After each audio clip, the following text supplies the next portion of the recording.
പിതാവിൻ്റെയും പുത്രൻ്റെയും പരിശുദ്ധാത്മാവിൻ്റെയും നാമത്തിൽ ആമേൻ. എൻ്റെ പ്രിയപ്പെട്ടവർ, ഇന്ന് ജനുവരി 4 തീയതി ഞായറാഴ്ച.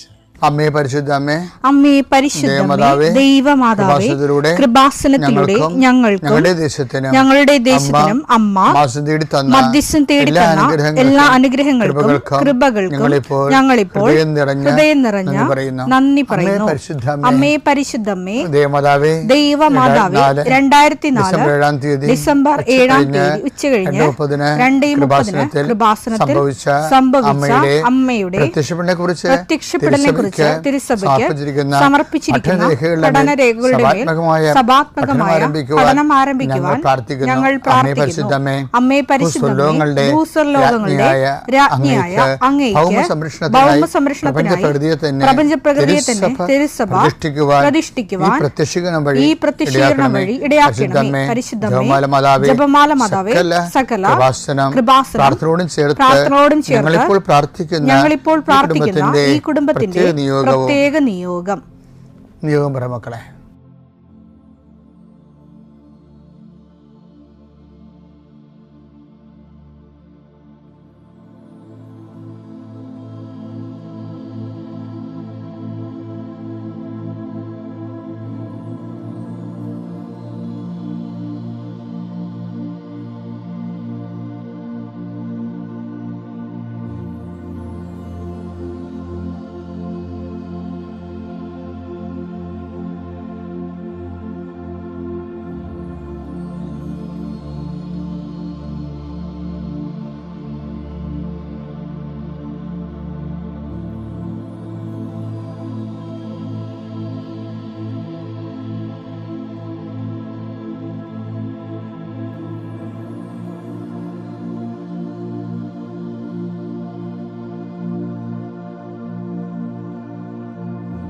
അമ്മയുടെ പ്രത്യക്ഷീകരണത്തിന്റെ ഈ അനുഗ്രഹവേളയിൽ ഞങ്ങൾക്ക് സാധിച്ചു തരുവാൻ കനിയണമേ. ആമേൻ. വിശ്വാസ പ്രമാണം.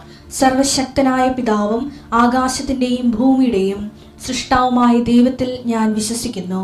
അവിടുത്തെ ഏകപുത്രനും ഞങ്ങളുടെ കർത്താവുമായ ഈശോ മിശിഹായിലും ഞാൻ വിശ്വസിക്കുന്നു.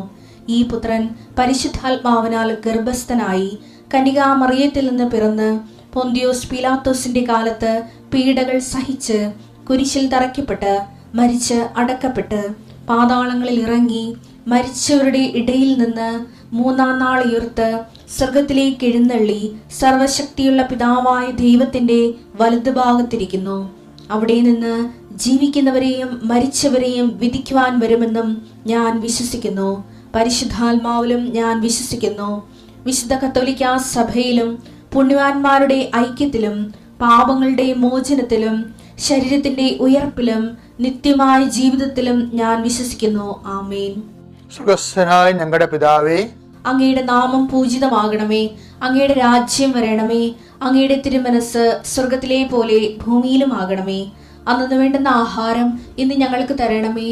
ഞങ്ങളോട് തെറ്റ് ചെയ്യുന്നവരോട് ഞങ്ങൾ ക്ഷമിക്കുന്നത് പോലെ ഞങ്ങളുടെ തെറ്റുകൾ ഞങ്ങളോടും ക്ഷമിക്കണമേ.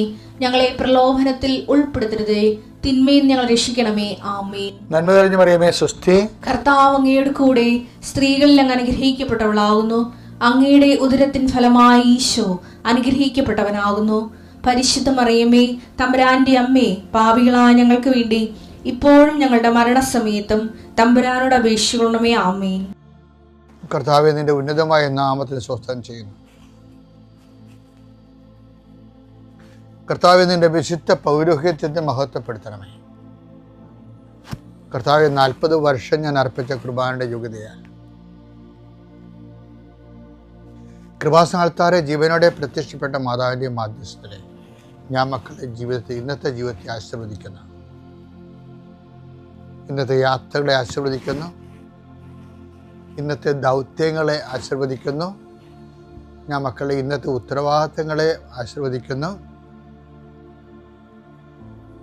അതെല്ലാം പൂർത്തിയാക്കാനും രാത്രി സന്തോഷത്തോടെ തിരിച്ചു വരാനും നിലവിലുള്ള തടസ്സങ്ങളെയും ദോഷങ്ങളെയും ഈശോയുടെ നാമത്തിൽ ബന്ധിക്കുന്നു. നിന്റെ എല്ലാ രേഖകളെയും ഞാൻ ആശീർവദിക്കുന്നു. നിന്റെ മെഡിക്കൽ റിപ്പോർട്ടിനെ ഈശോനാമത്തെ ആശീർവദിക്കുന്നു. നിന്റെ റവന്യൂ സ്ഥല ഇടപാട് രേഖകളെ ഈശോ നാമത്തെ ആശീർവദിക്കുന്നു.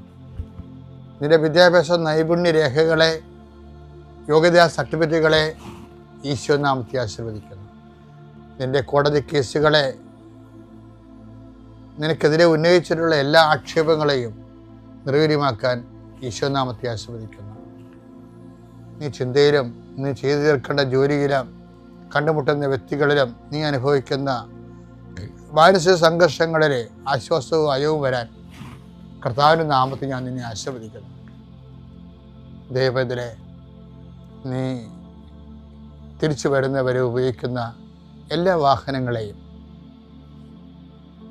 നിന്റെ ഒപ്പ് കടലാസിനെയും ഒപ്പിടുന്ന രേഖകളെയും കർത്താവ് നിനക്ക് തിന്മ വരാതിരിക്കാൻ വേണ്ടി കർത്താവിൻ്റെ നാമത്തിൽ ഞാൻ നിന്നെ ആശീർവദിക്കുന്നു. ആലോചനകൾ, തീരുമാനങ്ങൾ, വിവാഹാലോചനകൾ, കോഴ്സിൻ്റെ തീരുമാനങ്ങൾ, ഏത് രാജ്യത്ത് പോകണമെന്നുള്ള തീരുമാനങ്ങൾ, എന്ത് ചെയ്യണമെന്നുള്ള തീരുമാനങ്ങൾ, എന്തുടുക്കും, എന്ത് ധരിക്കും, എന്ത് ഭക്ഷിക്കും എന്ന് മനുഷ്യൻ എന്നോ തീരുമാനിച്ചിരുന്നു. അതെല്ലാം കർത്താവ് റെഫർ ചെയ്ത പോലെ നിൻ്റെ തീരുമാനങ്ങളെ കർത്താവിൻ്റെ നാമത്തെ ആശ്രയിക്കപ്പെടട്ടെ. എൻ്റെ കർത്താവിനുമായ നാമത്തിൽ, സഭയുടെ അധികാരത്തിൽ, കുരിശിൻ്റെ അടയാളത്തിൽ ഉച്ച മുതൽ ഉള്ളംകാൽ വരെ കർത്താവിൻ്റെ രക്തം പടരട്ടെ. എല്ലാ വേദനകളുടെ മൂലകാരണങ്ങളും ആന്തരിക അവയവങ്ങളും ഉച്ച മുതൽ ഉള്ളംകാൽ വരെ കർത്താവ് അനുഗ്രഹിക്കട്ടെ. നിന്നെ അലോസരപ്പെടുത്തുന്ന വിഷയങ്ങൾ, ഒരുപക്ഷെ നിൻ്റെ മക്കളിൽ നിന്ന്, മാതാപിതാക്കന്മാരിൽ നിന്ന്, നിൻ്റെ സഹോദരങ്ങളിൽ നിന്ന്, സഹപ്രവർത്തകരിൽ നിന്ന്, കച്ചവടക്കാരിൽ നിന്ന് നീ നേടുന്ന ഭീഷണികൾ കർത്താവിൻ്റെ നാമത്തിൽ നിർവീര്യമായി പോകട്ടെ. എൻ്റെ കർത്താവിൻ്റെ ഉന്നതമായ നാമത്തിൽ, സഭയുടെ അധികാരത്തിൽ, കുരിശിൻ്റെ അടയാളത്തിൽ ഇന്നത്തെ മുഴുവൻ വിഷയങ്ങൾ കർത്താവ് ഏറ്റെടുക്കുകയും നിന്നെ അനുഗ്രഹിക്കുകയും നിന്നെ ആശ്വസിപ്പിക്കുകയും സാക്ഷ്യപ്പെടാൻ നിന്നെ പ്രാപ്തമാക്കുകയും ചെയ്യട്ടെ. നിത്യം പിതാമ്പുത്രനും പരിശുദ്ധാത്മാവിനെ നീക്കുവാമേ. മഹത്വത്തിൻ്റെ വാതിൽ എന്ന് ഞാൻ 2 ദിവസം മുമ്പ് പറഞ്ഞായിരുന്നു അല്ലേ? എല്ലാ അവസരങ്ങളും മഹത്വത്തിൻ്റെ വാതിലാണ്.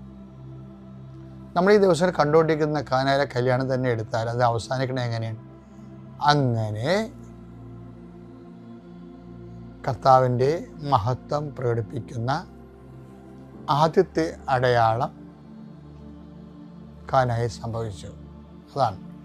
അതെല്ലാവരും കണ്ട് വിശ്വസിച്ചു. അപ്പം അവിടെ എന്താ സംഭവിച്ചത്? ദൈവത്തിന് മഹത്വം കിട്ടുകയാണ് ചെയ്തത്. ചിലപ്പോൾ 1000 വാതിലുണ്ടാകാം, മഹത്വത്തിൻ്റെ വാതിൽ ചിലപ്പോൾ ഒന്നേ ഉണ്ടാകത്തുള്ളൂ. ആ വാതിലിൽ മുട്ടുന്നതാണ് ആധ്യാത്മിക വിവേചനം എന്ന് പറയണത്. നമ്മൾ ഡിസൈൻമെൻറ്റ് പറയത്തില്ലേ? നമുക്കിപ്പോൾ ഓരോ സ്ഥലത്ത് പോകുന്നതിനും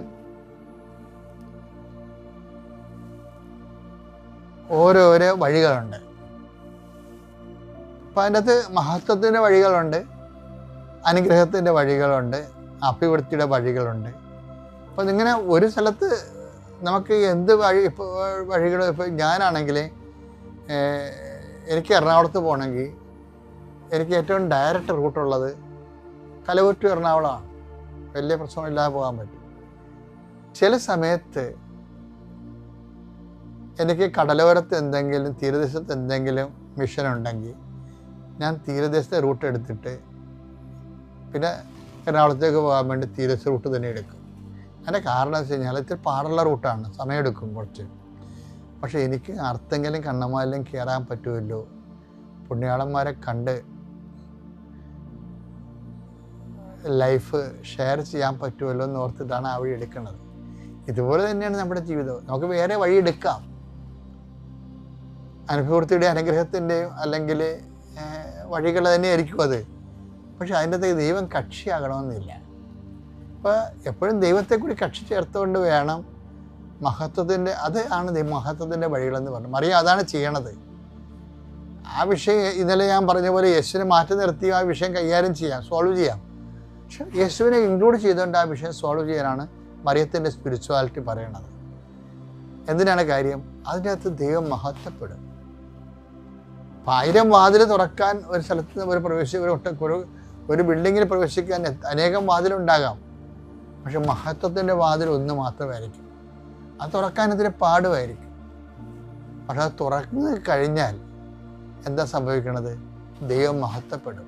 അപ്പോൾ ഞാൻ 2:11 യേശു തന്റെ മഹത്വം വെളിപ്പെടുത്തുന്നതിന് തന്റെ മഹത്വം വെളിപ്പെടുത്തുന്നതിന് പ്രവർത്തിച്ച അടയാളങ്ങളുടെ ആരംഭമാണ് ഗലീലയിലെ കാനായിൽ ചെയ്ത ഈ അത്ഭുതം. അവന്റെ ശിഷ്യന്മാർ അവനിൽ വിശ്വസിച്ചു. എന്താ പ്രശ്നം വെച്ച് കഴിഞ്ഞാൽ, യേശു തന്റെ മഹത്വം വെളിപ്പെടുത്താൻ, ദൈവത്തിന് മഹത്വം വെളിപ്പെടുത്താൻ വേണ്ടിയാണ് നമ്മൾ ദൈവത്തിന് ആ അവസരത്തിൽ പങ്കെടുക്കാൻ വേണ്ടി ആ വിഷയം ദൈവത്തിൽ സമർപ്പിക്കുന്നത്. അതാണ് മറിയത്തിൻ്റെ മഹത്വത്തിൻ്റെ വാതിൽ തുറക്കണതാരാ? യേശുവിൻ്റെ മഹത്വത്തിൻ്റെ വാതിൽ തുറക്കണതാരാ? മറിയമാണ്. ആ കനായിലെ വിഷയത്തിൽ യേശു ഉൾപ്പെടുത്തിയപ്പോൾ കർത്താവിൻ്റെ മഹത്വം വെളിപ്പെടാനുള്ള അവസരം മറിയം കൊടുക്കുകയാണ്. അതാണ് ലോകത്തിനെ പരിചയപ്പെടുത്തുന്നതും വചനം വയറ്റി സ്വീകരിച്ചതും പെറ്റു വളർത്തിയതും പരിപക്വമായപ്പോൾ ലോകത്തിന് ദൈവത്തിൻ്റെ മഹത്വം വെളിപ്പെടുത്താൻ സഹായിക്കുന്നതും എല്ലാം മറിയമാണ്. അതുകൊണ്ടാണ് മറിയം നമുക്ക് മഹത്വത്തിൻ്റെ മാധ്യസ്ഥയാകുന്നത്. ഈ സബ്ജക്റ്റിൻ്റെ പേര് മറിയം മഹത്വത്തിൻ്റെ മധ്യസ്ഥയാണ്.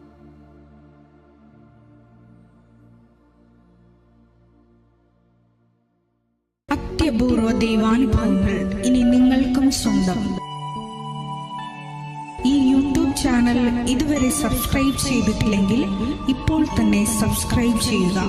ഈ വീഡിയോ ഇപ്പോൾ തന്നെ നിങ്ങളുടെ സുഹൃത്തുക്കൾക്ക് ഷെയർ ചെയ്തുകൊണ്ട് കർത്താവിന്റെ പ്രേക്ഷിതരാകുക.